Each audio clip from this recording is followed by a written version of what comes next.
You're still the failure I kicked out of my house all those years ago. No grant or award is going to change that.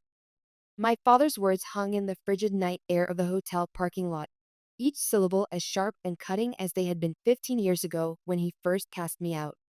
The floodlights cast harsh shadows across his face, highlighting the disgust written there. Disgust at discovering that his company's $2 million grant had just been awarded to the daughter he had disowned. I stood there in my evening gown, the applause from the ceremony still echoing in my ears, yet feeling as small as I had at 19. But something was different now. The trembling I felt wasn't fear. It was rage, building like a chemical reaction I couldn't control. I didn't ask for this, I said, my voice steadier than I expected. I never asked for your money or your approval.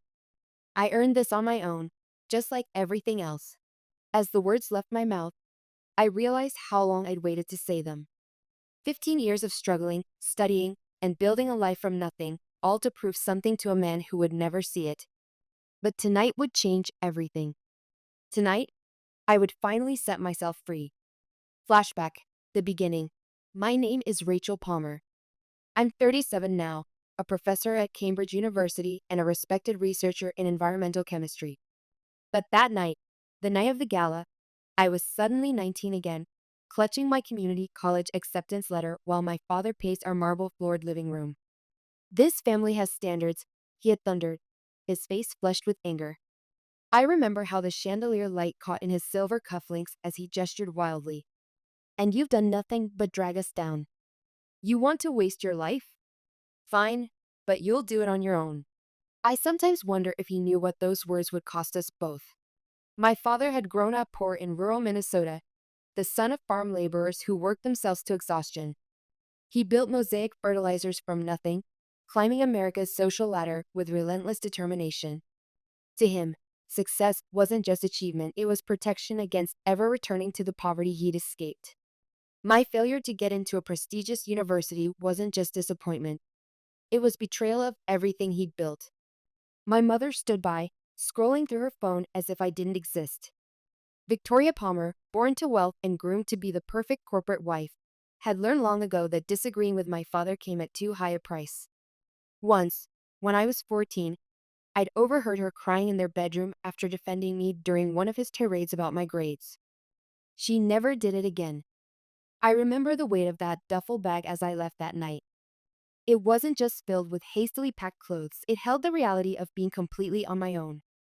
My parents didn't even come to the door to say goodbye. I felt invisible, discarded, like I'd never been a part of their world to begin with. Flashback, finding my way. For the first few weeks, I stayed with a friend, sleeping on her pull-out couch while I tried to figure out my next steps. Some nights, I'd wake up in panic, the crushing weight of depression making it hard to breathe. My parents had always dismissed my mental health struggles. What could you possibly be sad about? My mother had once said, her voice dripping with irritation. Community college wasn't glamorous, but it felt like the only thing I could control. I worked part-time at a diner to cover tuition and rent. The breakfast shift started at 5 a.m., leaving my hands smelling of bacon and coffee when I stumbled into chemistry class. When I finally scraped together enough to move into a tiny studio apartment, it was a grind, balancing classes, work, and the overwhelming sense of failure that clung to me like a second skin. But something about being on my own, away from their constant judgment, gave me a flicker of hope. For the first time, I could breathe, even if the air felt thin. I still remember my first chemistry exam. I'd spent weeks preparing, going over every formula, every reaction, until I could practically recite them in my sleep. When the professor handed back the graded test, I was terrified to look. But there it was, a 92%. I nearly cried right there in the middle of the classroom. My first instinct was to call home, to prove to my father that I wasn't the failure he thought I was. My finger hovered over his number, but I couldn't press dial. What was I expecting? Congratulations? Pride? I put the phone away. This grade wasn't for him. It was for me. It wasn't perfect, but it was mine. I'd earned it. It felt like the first small step toward rebuilding myself after everything had fallen apart. Flashback. The only family I had. The only family member who bothered to show up at my bachelor's degree graduation ceremony was Aunt Lydia. She was my mother's younger sister, the black sheep of the family. Lydia had defied family expectations to pursue art in Paris during her 20s, a decision that led to her being effectively excommunicated from proper Palmer Society events. "You did it, kid," she said, pulling me into a tight hug in the parking lot after the ceremony. "I'm so proud of you." A huge bouquet of wildflowers was clutched in her hands, not the perfectly arranged roses my mother would have chosen, but vibrant, untamed blooms that seemed to celebrate breaking free. I felt a lump form in my throat. "They didn't even call," I said, the words tumbling out before I could stop them. "Not once. Even after I graduated with honors." Lydia's eyes softened. "Your father won't admit it, but you remind him too much of himself, the determination, the brilliance. Except you're using it differently than he would, and that terrifies him." She brushed a tear from my cheek. "And your mother. Victoria spent so long suppressing her own dreams that watching you pursue yours is painful for her." "That doesn't excuse them," I said. "No, it doesn't." She squeezed my shoulders. "But understanding doesn't require forgiveness, Rachel. It just helps you move forward without their weight dragging you down." Lydia was the one who reminded me that family didn't have to mean perfection, that love could come from unexpected places. She didn't care that I hadn't followed the straight path my parents wanted for me. She cared that I had made it on my own, no matter the hurdles. Flashback, Oxford calling. A few months after graduation, I was wrapping up a research project at the university when Dr. Collins pulled me aside. He was an old-school chemist with perpetually ink-stained fingers and a passion for the periodic table like it was a work of art. "Rachel," he said, his voice low and thoughtful, "I've been in touch with some colleagues at Oxford University. They're offering a research opportunity in environmental chemistry, and I think you'd be a perfect fit." At first, I thought it was a joke. Oxford? One of the most prestigious universities in the world? Me? But Dr. Collins insisted. He told me that this wasn't just a job. It was a chance to make real contributions to the field, and that I deserved the opportunity. "Don't let fear hold you back, Rachel," he said, peering at me over his reading glasses. "You've proven yourself. Now it's time to take that next step." Dr. Collins' belief in me was something I had craved from my father my entire life, not blind faith, but recognition based on merit, on seeing my potential even when I couldn't. I applied, hesitantly at first, not fully believing it could happen. When the acceptance email arrived weeks later, I sat staring at my laptop screen in disbelief for nearly an hour. I called Lydia immediately. "I'm proud of you, but not surprised," she said, her voice warm through the phone. "Do this for yourself, Rachel. You've worked too hard to let anything hold you back." I packed up my life in a single suitcase, asked Lydia not to tell anyone where I'd gone, and boarded a plane to England with nothing but a backpack and the faint hope that this could be my chance to finally become the person I always dreamed of being. Flashback. Building a new life. I settled into a small flat in Oxford with slanted ceilings and a temperamental heater. The first few weeks were tough. The academic culture, the isolation, the nagging feeling that I was an imposter who would soon be discovered. But the more I immersed myself in research, the more I felt at home. I was working on projects that mattered, things that could make a real impact on the world. As the years passed, I completed my master's, then driven by momentum, applied for a PhD. The process was grueling, but I was determined. After years of sleepless nights and endless lab experiments, I earned my doctorate and became a respected researcher in environmental chemistry. Then came an offer that seemed almost too surreal to grasp, a professorship at Cambridge University. Standing in front of my first class, I remembered the shy girl who once could barely speak up in high school, who was told she wasn't good enough. Now I was shaping young minds, passing on knowledge and passion to the next generation. But even as I built this new life, there was still a piece of me that was always looking over my shoulder, wondering if anyone back home knew where I was, if anyone cared enough to find out. I hadn't heard from my parents since I left. No calls, no letters, no attempts to reach out. Sometimes I dream of my father reading about my research in a scientific journal, or my mother seeing my name on a university website. Did they ever think about me? Did they regret what happened? Or was I truly erased from their world? The gala, unexpected reunion. The professional gala last week was supposed to be the culmination of everything I'd worked for, a celebration of my contributions to research and education. It was a night I'd been anticipating for months, a validation of the path I'd chosen. But fate had other plans.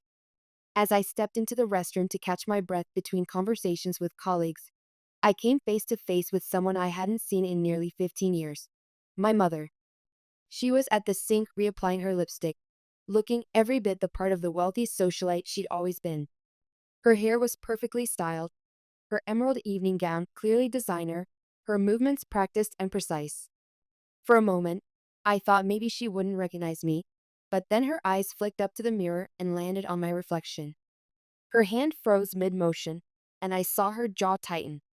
"Rachel," she said, her voice cool and detached, like we just bumped into each other at a country club instead of a bathroom after 15 years of silence.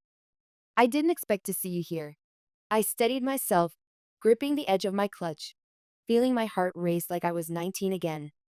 "I could say the same," I replied, keeping my tone even. "What brings you here?" She turned to face me, her posture as rigid as ever. "Your father and I were invited, of course. We've always been involved with organizations that support education." The underlying message was clear. We belong here. "Do you? And you?" she asked, as if my presence required explanation. "I'm being honored tonight," I said, meeting her gaze, "for my work and research."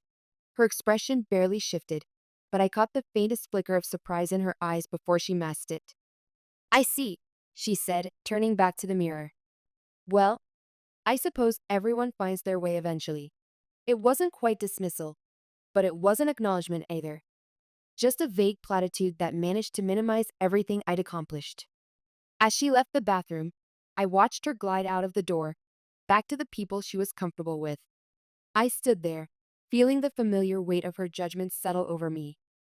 All these years, all this distance, all my accomplishments, and I still felt like that uncertain girl desperate for approval. The gala. Revelation and betrayal. The ceremony began shortly after my mother disappeared into the crowd. I took a deep breath, trying to shake off the weight of that encounter. It was time to take my place, to step into the role I had fought so hard to claim. As I made my way to the front, they called my name, Rachel Palmer, honored for her groundbreaking contributions to education and sustainable chemistry. The applause was deafening, but it felt strangely hollow. I took the stage, trying to maintain a calm exterior, but inside all I could think about was whether my parents were watching, what they were thinking. The spotlight hit me, and I could feel my heart racing. This wasn't just a recognition of my work. This was my way of showing the world that I was more than the person my parents had tried to make me believe I was. Then came the announcement that changed everything. "Ladies and gentlemen," the host's voice rang out. "We have an exciting announcement. A generous donor has pledged a grant of $2 million to the recipient of this award. This extraordinary contribution is intended to support the continued efforts of the recipient's research and further their impact on the world of education." The room went quiet, and I felt every pair of eyes shift toward me. $2 million. The number hung in the air, surreal and overwhelming. This grant has been made possible through the contributions of Mosaic Fertilizers, a company led by one of the most influential figures in the fertilizer industry. Mosaic Fertilizers. My father's company. I froze. The donor, the one whose generosity had made this award possible, was my father's company. My chest tightened as the truth hit me. The man who had spent years treating me like an embarrassment, the one who had rejected my path, had unknowingly backed the very award that would be the crowning achievement of my career. Through the sea of faces, I saw him, my father, standing up abruptly near the back of the room, his face twisted in disgust. Our eyes met for a brief moment before he turned sharply and began making his way toward the door. His movements were swift and deliberate, as if he couldn't get out of that room fast enough. The irony was almost too much to bear. In that moment, I stood there stunned as the announcer's words continued to echo.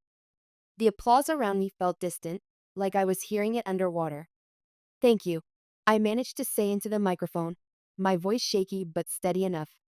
Then, without another word, I walked off the stage and headed for the back door. I had to find him. This couldn't end like this, not when everything had come full circle. The confrontation, full circle. I pushed through the door leading outside, scanning the dimly lit parking lot. There he was, standing by his car, his back to me. Even from behind, I could see the tension in his shoulders, the rigid posture I'd grown up fearing. Dad. I called out, my voice almost cracking. He didn't look back at first, his shoulders stiffening even more, but when he finally turned around, I saw the bitter expression on his face. What is it now, Rachel? He asked sharply, his voice colder than I'd ever heard it. You think I'm going to congratulate you? I stopped just a few feet away, my heart hammering. I didn't ask for this, I said, keeping my voice steady despite the rush of emotions. I never asked for your money or your approval. I earned this on my own, just like everything else. He sneered, his lips curling into a bitter smile. I don't know whether to be disgusted or impressed, but here you are, taking my money. I'm sure that's exactly what you wanted, right? To make a fool of me? Is that what you think this is about? I asked, a lifetime of hurt bubbling to the surface. That after 15 years of silence, after you threw me out like I was nothing, I orchestrated all this to embarrass you? Don't be dramatic, he said dismissively. You were given every advantage except your love. The words burst out before I could stop them, echoing in the empty parking lot. Do you have any idea what it's like to never be good enough? To be told you're a disappointment just for struggling? To be abandoned by the people who were supposed to protect you? Something flashed in his eyes, not softening, but recognition, perhaps. For the briefest moment, I saw the farm boy from Minnesota who had also never been good enough. You're still the failure I kicked out of my house all those years ago, he said finally, his voice slightly less sure. No grant or award is going to change that. I felt a strange calm wash over me then, a clarity I'd been searching for my entire life. You're right, I said quietly. Nothing will change how you see me. And that's your loss, not mine. I turned away, but not before adding, you know what the difference is between us, Dad? When people failed your expectations, you discarded them. When I see someone struggling, I remember what it was like to be thrown away, and I try to be the person I needed when I was 19. He didn't respond, and I didn't wait to see if he would. For the first time, I was walking away from him. Epilogue, liberation. That night in my hotel room, I stared at the ceiling, replaying the confrontation with my father. At first, the $2 million grant had felt like a vindication, a cosmic joke at his expense. But as morning came, that feeling faded. The money, tied to his company, was never going to erase the years of pain and rejection. It wasn't going to heal the part of me that he had broken when he kicked me out of the house all those years ago. I opened my laptop and logged into the foundation's portal. With a few clicks, I directed the entire sum, every last cent of the $2 million, toward funding scholarships for underprivileged students, particularly those struggling with mental health issues. Students who had been overlooked, underestimated, and written off. I wanted to give them the chance to build something for themselves without being crushed under the weight of expectations that didn't belong to them. As I pressed the donation button, a sense of peace washed over me. The money that had once been tied to rejection and bitterness was now part of something greater, something that would outlast the sting of my father's judgment. And in that moment, I realized that I didn't need his money, his approval, or his recognition. I had built my own legacy, one that would live on through the students whose lives would be changed.